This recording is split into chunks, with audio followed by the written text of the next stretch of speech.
네, 강원랜드에 지인 등을 채용을 해달라고 부정청탁을 한 혐의로 재판에 넘겨졌던 자유한국당 권성동 의원이 1심에서 무죄를 선고받았습니다. 네, 한편 지난 주말 정태수 전 한복그룹 회장의 아들인 정한근 씨가 해외 도피 21년 만에 국내로 송환됐는데요. 정한근 씨가 아버지인 정태수 전 회장이 지난해 에콰도르에서 숨졌다고 진술해 검찰이 확인에 나섰습니다. 자세한 내용은 전지현 변호사와 함께 살펴보도록 하겠습니다. 어서 오십시오. 안녕하세요. 예, 강원랜드 채용 비리와 관련된 내용입니다. 권성동 자유한국당 의원 1심에서 무죄가 선고됐네요. 각 혐의를 저희가 좀 먼저 짚어보도록 하겠습니다. 네, 혐의가 3개인데요. 먼저 업무방해부터 말씀을 드리자면 2012년 11월부터 2013년 4월에 걸쳐서 강원랜드 교육생 선발 과정에서 의원실에 근무하던 인턴비서 11명을 채용하도록 압력을 넣었다는 부분이고요. 예. 그다음 이제 제3자 뇌물수수로 기소가 된 부분은 2013년 9월부터 2014년 초에 걸쳐서 최홍집 강원랜드 전 사장으로부터 감사원 감사 처리를 좀 각별하게 신정을 써달라 이런 청탁을 받고 자신의 비서관을 경력직으로 채용하게 했다는 내용이고요. 예. 그다음에 직권남용은 본인의 선거 운동이자 학교 동창이었던 모 씨를 강원랜드 사회이사로 지명될 수 있도록 산자부 공무원들한테 압력을 넣었다 그런 내용입니다. 예, 혐의는 그런데 검찰의 구형과는 다르게 지금 법원이 무죄를 선고했단 말이죠. 판결의 근거는 무엇일까요? 이 사건에서 권성동 의원은 처음부터 계속 혐의 사실을 부인을 했거든요. 그냥 아예 사실관계를 부인을 했어요. 그다음에 예. 이게 영장 심사가 이루어진 적이 있죠. 지난해에 이게 처음에 영장을 청구를 했을 때는 국회의 그 체포동의안 처리가 안 돼가지고는 나중에 권성동 의원이 자진해서 영장 심사에 임했었는데 그때 재판부에서 뭐라 그랬냐면은 영장 심사 단계에서 범죄 사실에 소명이 되지 않았다 이렇게 얘기를 하고 있어요. 그러니까 증거가 부족했다는 얘기거든요. 예. 근데 그 이후에도 증거가 보강이 안 돼 있던 것 같아요. 먼저 업무방해에 관해서 말씀을 드리려면 업무방해로 이게 유죄가 나오기 위해서는 적어도 최순실 사건에서 이화여대 입시 비리 있었잖아요. 예. 그것과 같이 심사위원들한테 면접위원들한테 압력을 넣고 이거를 이렇게 권성동 의원과 그다음에 강원랜드 측 윗선과 공모를 했다는 내용이 있어야 되거든요. 예. 단순히 청탁을 했다는 것만으로는 업무방해가 안 돼요.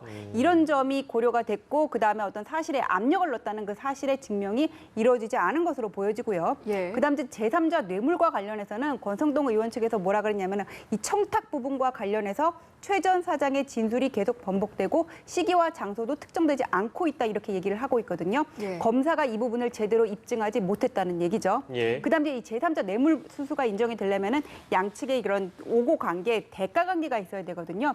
그런 점에서 뭔가 인정되지 않은 것으로 보이고 예. 그다음에 직권 남용은 뭐 이렇게 채용되도록 산자부 공무원들한테 압력을 넣었다는 건데 예.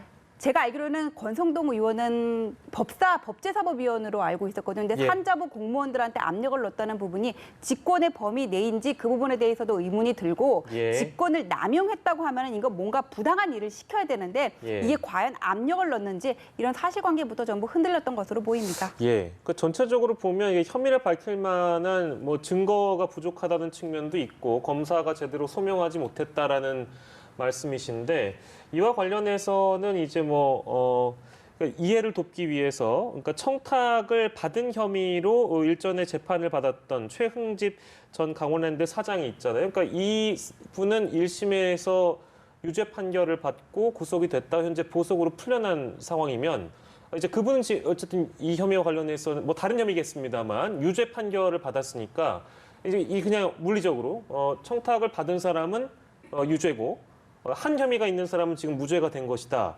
이렇게 생각해도 되는 겁니까? 어떻게 봐야 될까요? 이게 아직 판결이 확정이 안 됐잖아요. 네네네. 근데 제3자 뇌물 수수라는 거는 양쪽에 어떤 법리적인 부분도 있고 사실관계도 있기 때문에 왜 이게 다르냐 그냥 지금 단계에서 논할 거는 아닌 것 같아요. 그러니까 예. 최 전 사장 같은 경우에서도 상급심에서 이게 바뀔 수가 있는 부분이거든요. 그렇죠. 근데 이게 권성동 의원 같은 경우에는 영장 단계에서도 소명이 안 돼 있다 그렇게 얘기를 한 걸로 봐서는 예. 이게 나중에 보강이 안 되면은 무죄가 나올 수 있다 그런 생각은 했었는데 이번에 예. 판결이 나와가지고는 앞으로 좀 더 지켜봐야 될 것 같습니다. 예, 구속영장도 기각이 된 바 있었고 역시 1심도 무죄가 났다는 부분.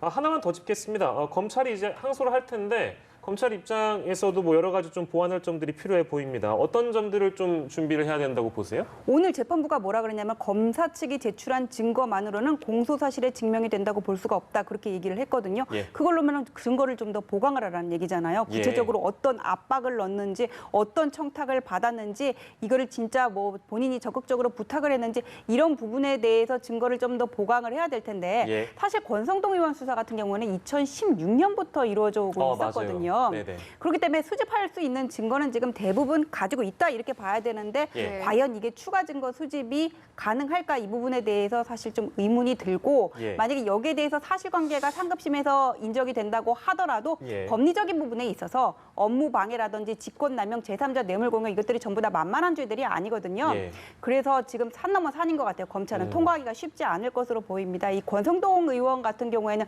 수사 외압에 관한 부분도 있었어요. 그런데 예. 이 외압이라는 것도 과연 구속영장을 청구를 하지 말라 그랬냐? 아니면 대검 압수수색을 방해를 했냐? 이런 부분에 관해서 논란이 있었는데 결국 예. 외부 전문 자문단의 자문을 거쳐서 불기소로 최종 결정이 됐거든요. 전부 다. 예. 그렇기 때문에 이 사건 같은 경우에는 뭔가 오해를 살 만한 여지가 있었는지는 모르겠는데 예, 예. 이게 알려진 것만큼 그 안에 실체는 없었던 사안이 아닌가 싶습니다. 또 이제 그 각 받고 있는 혐의들이 뭐 동호 반복이 될 수 있겠습니다만 입증하기가 쉬운 어떤 혐의들이 아니다. 이거는 뭐 저희가 익히 알고 있는 부분이니까요. 네, 이 주제는 여기까지 하도록 하겠습니다. 한동안 그 한보 사태 이름은 굉장히 오래전 일이라서 이 일을 기억하시는 분들 많지 않으실 것 같은데 이제 요즘 들어서 한보가 다시 뜨거워지고 있습니다. 정태수 전 한보그룹 회장의 아들인 정한근 씨가 21년 만에, 무려 21년 만입니다. 해외 도피 끝에 송환이 됐는데요. 뭐 보도가 일찍이 됐습니다만 일단 어떻게 이 정태수 씨를 검거하게 됐는지 그 과정을 저희가 좀 되짚어 보겠습니다. 어떻게 잡히게 된 건가요? 이게 한보 사태가 20년 전에 그 정태수 회장 청문회 하던 거 생각나세요? 아, 진짜 까마득합니다. 저는. 우리나라 IMF 위기의 그 신호탄이었어요. 한보 예, 예. 사태는. 그런데 지금 이번에 검거가 된 정한근 씨는 정태수 회장의 사남이고요. 이 사람 같은 경우에는 97년 11월에 한보그룹 자회사의 자금 322억을 횡령한 혐의로 조사를 받고 있다가 예. 98년에 조사를 받다가 갑자기 행방이 묘연해집니다. 외국으로 갔다고 추정은 됐는데 어떻게 찾을 수가 없었던 거예요. 그런데 최근에 검찰이 그 신원을 파악을 하게 됩니다. 어떻게 된 거냐면 부인과 자녀의 소재를 캐나다에 있다 이렇게 파악을 했는데 캐나다에서 이렇게 장기간 거주를 하려면 신원 보증인의 보증이 있었는데 그 신원 보증인이 류모 씨고 정한근 씨하고는 과거에 친분 관계가 있다 이런 사실을 알아낸 거예요. 예. 그럼 이 류모 씨를 통해서 저들의 친병을 확보할 수가 있을 거 아니에요. 예. 그래서 그 류모 씨를 추적을 했더니 류모 씨라는 사람이 2010년에 이름도 개명을 하고 캐나다에 간 적도 없을 뿐만 아니라 지문을 확보해서 대조를 해보니까 세상에 류모 씨가 바로 저 정한근 씨라는 사실을 알게 된 겁니다. 예. 그래서 이렇게 추적을 해보니까는 저 정한근 씨는 류모 씨라는 이름으로 2007년에서 11년에 걸쳐서 미국, 캐나다를 오가면서 영주권과 시민권을 획득했고 2017년 7월에 미국 시민권자 신분으로 에콰도르에 입국했다는 것을 확인한 겁니다. 예. 그럼 이때 어떻게 되겠어요? 에콰도르 가서 잡아와야 되는데 예. 불행히도 우리나라와 에콰도르는 범죄인 인도 조약을 체결하지 않은 상황인 거예요. 그래서 에콰도르 정부에서 거절을 하다가 파나마로 이 사람이 가려고 한다. 우리 정부에 통보를 해줬고 파나마에 입국한 저 정한근 씨를 파나마 공항에서 우리 경찰이 이제 검거를 한 겁니다. 예, 정말 긴 시간 끝에 이제 이렇게 검거가 된 건데 뭐 언뜻 이야기가 나오긴 했습니다만 정 씨에 대한 구체적인 혐의가 어떻게 되는지도 한번 정리를 좀 해보죠. 아까 말씀드린 것 같이 이 사람은 이제 322억 횡령 부분 한보그룹의 자회사 동아시아가스의 자금을 스위스 비밀 계좌로 빼돌린 혐의를 받고 있고 그 외에 이제 탈세액이 있는데 탈세한 그 금액이 253억 정도에 이른다고 합니다. 그렇군요. 자, 이제 재판은 그러면 어떻게 진행된다고 우리가 봐야 되겠습니까? 이 사람 같은 경우는 이제 98년에 조사를 받는 중에 행방이 묘연해진 거잖아요. 예. 그래가지고는 공소시효가 만료되기 전에 검찰에서 2008년에 기소를 합니다. 예. 기소를 해요. 예. 외국으로 갔는지를 알 수가 없어가지고는 어떻게 조치를 취할 수가 없었기 때문에 그냥 기소를 해버린 거예요. 2008년에 기소를 했는데 예. 형사소송법에 보면 어떤 조항이 있냐면은 기소를 한 때로부터 25년의 기간이 경과할 때까지 재판이 확정이 안 되면 예. 공소시효가 만료된 것으로 간주한다 이런 조항이 있거든요. 아직 안 지났네요. 예, 근데 25년 안 지났고 예. 정한근 씨 같은 경우는 25년이 아니라 개정되기 전에 조항인 15년 적용을 받는데 15년이라고 하더라도 아직 23년 안 됐으니까는 그렇네요. 뭐 재판은 계속 진행할 수가 있는 그런 부분입니다. 예. 정한근 씨는 이제 그 횡령한 혐의와 그다음에 세금 체납액에 관해서 앞으로 계속 조사를 받고 그다음에 재판이 진행될 것으로 보입니다. 예, 그리고 정태수 전 회장 한보 사태 주역이기 때문에 근데 이 전 회장의 소재 파악이 안 된 상황이라서 근데 정한근 씨가 이렇게 얘기를 했네요. 아버지가 지난해 사망했다. 이거 믿어도 되는 걸까요? 글쎄요, 믿을 수는 뭐 개연성은 있어요. 왜냐하면 정태수 예. 회장이 지금 살아 있으면 90세가 훨씬 넘은 나이거든요. 그래서 예. 가능성은 있지만은 진짜 사망을 했는지는 알 수 없기 때문에 에콰도르에서 대장암으로 사망을 했다 이렇게 얘기해가지고는 예. 검찰이 사망 사실을 확인하기 위해서 에콰도르 정부의 뭐 어떤 사망 신고서라든지 진료 기록 같은 거 이런 것들을 확인하고 있는 중이라고 합니다. 네, 뭐 당연히 뭐 거짓 진술을 했을 가능성도 열어두고 이제 검찰이 들여다 볼 텐데. 이것도 그럼 짚어보겠습니까? 만약에 이제 이 정태수 전 회장이 사망했다. 이게 이제 사실로 확인이 되면 이 부분과 관련된 어떤 혐의들이나 이런 거 다 어떻게 되는 겁니까? 정태수 회장 같은 경우에는 그때 처음에 이제 엄청난 금액을 대출을 받을 때 정관계 로비를 했다 그런 혐의로 예. 해가지고는 그때 징역 15년인가를 받았었어요. 그러다가 이제 확정돼가지고는 형을 살다가 2002년에 특별 사면이 돼서 나왔는데 그 예. 이후에 다시 2007년에 70억 정도 교비 횡령한 그 내역을 가지고 다시 기소가 되거든요. 예. 그래가지고 1심에서 이제 실형 얼마가 나왔는데 법정 구속이 안 됐어요. 너무나 고령인데다 예. 피해자랑 합의를 시도하고 있다 그래서 2심이 진행되고 있는데 2심이 진행되는 와중에 내가 일본에 가서 진료를 받아야 된다 이렇게 예. 법원을 기망을 해가지고는 법원의 허가를 받아서 일본으로 가서는 그 이후부터는 소식이 끊어진 거예요. 도망을 간 거잖아요. 일본에서 카자흐스탄으로 바뀌고 우리나라가 카자흐스탄에 범죄인 인도 요청을 했더니 예. 그 다음에는 이제 키르기스탄으로 옮겼다고 얘기를 하거든요. 예. 근데 그 이후에 또 정 회장에 대한 재판은 계속 진행돼가지고 형이 확정됐어요. 그런데 예. 형을 회피하기 위한 목적으로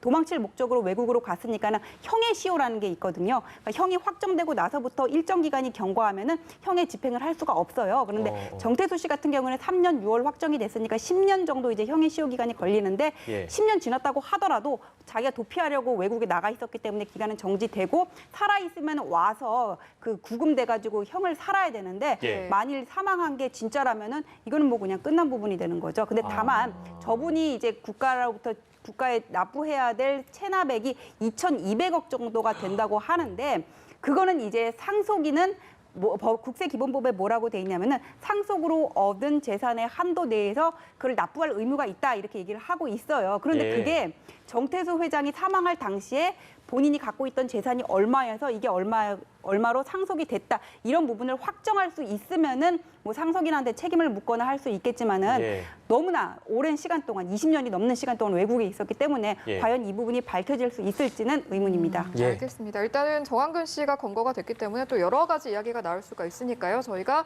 조사 과정을 관심을 좀 가지고 지켜보도록 하겠습니다. 자, 두 번째 주제 이렇게 마무리를 짓고요. 마지막 주제로 넘어가 볼 텐데요. 대법원이 판결을 내렸는데 이 사안이 이혼 소송으로 별거 중이던 아내를 살해한 고모 씨의 상고심이라고 합니다. 징역 25년이 확정이 됐는데 일단 어떤 사건이었는지부터 한번 짚어보죠. 예, 별거 중인 아내를 살해한 남편에 대해서 법원이 징역 25년을 확정을 했는데 어떻게 된 사실관계냐면은 지난해 7월에 있었던 일이에요.